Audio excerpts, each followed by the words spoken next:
فرماتی ہے اگر کسی کا کسی کے ساتھ کوئی ریلیشن ہو گیا، گناہ کبیرہ ہو گیا، دونوں کو پتہ ہے، اللہ تعالیٰ کو پتہ ہے، تو اس کی معافی کیسے ہوگی؟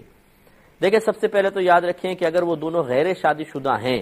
تو پھر تو بس یہ ہے کہ اللہ تعالیٰ کی بارگاہ میں رجوع کریں، توبہ کر لیں، اور ساری زندگی اور نادم شرمندہ ہوں۔ یہ نہیں کہ کوئی ندامت نہیں ہے، شرمندگی نہیں ہے، رسمی طور پہ ہاتھ اٹھائے چلیں جی چہرے پہ ہاتھ پھرا اور جی دیکھا جائے گا، ایسا نہیں ہے۔ یہ تو اگر بالفرض زنا ہوا ہے معاذ اللہ تو یہ بہت بڑا گناہ کبیرہ ہے، اور اس کے لیے پھر پوری زندگی ہی روتے رہیں تو بہت اچھا ہے، نادم رہیں، شرمندہ رہیں، صدقات کثرت کے ساتھ کریں، نمازوں کی پابندی رکھیں، اللہ تعالیٰ سے توبہ کرتے رہیں۔ اور اگر یہ فعل شادی شدہ کے اندر ہوئے ہیں تو پھر یہ اگر شوہر نے کیا ہے کسی عورت کے ساتھ، مثال کے طور پر ایک مرد نے کیا ہے، تو یہ ایک تو اس عورت کے شوہر کے سلسلے میں خیانت کا مرتکب ہوا ہے، اس کی گرفت ہوگی۔ دوسرا، یہ عورت نے اپنے شوہر کے ساتھ خیانت کی ہے، لہٰذا اس عورت کی بھی شدید گرفت ہوگی۔ اب یہ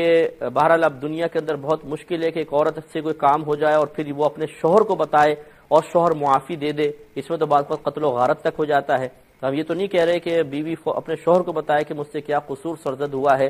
لیکن وہ اللہ کی بارگاہ میں توبہ کرے اور یہ بالکل یقین رکھے کہ یہ شوہر کے معاف کیے بغیر گناہ معاف نہیں ہو سکتا،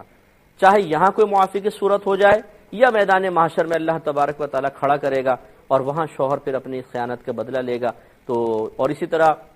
جس شخص نے کسی کی زوجہ کے ساتھ یہ معاملہ کیا تو اس کو اس عورت کے شوہر کی کیونکہ امانت میں خیانت کی ہے، میدان محشر میں اس کا جواب دہ ہونا پڑے گا۔ اللہ تعالی ہم سب کو اس قسم کے گناہوں سے محفوظ فرمائے۔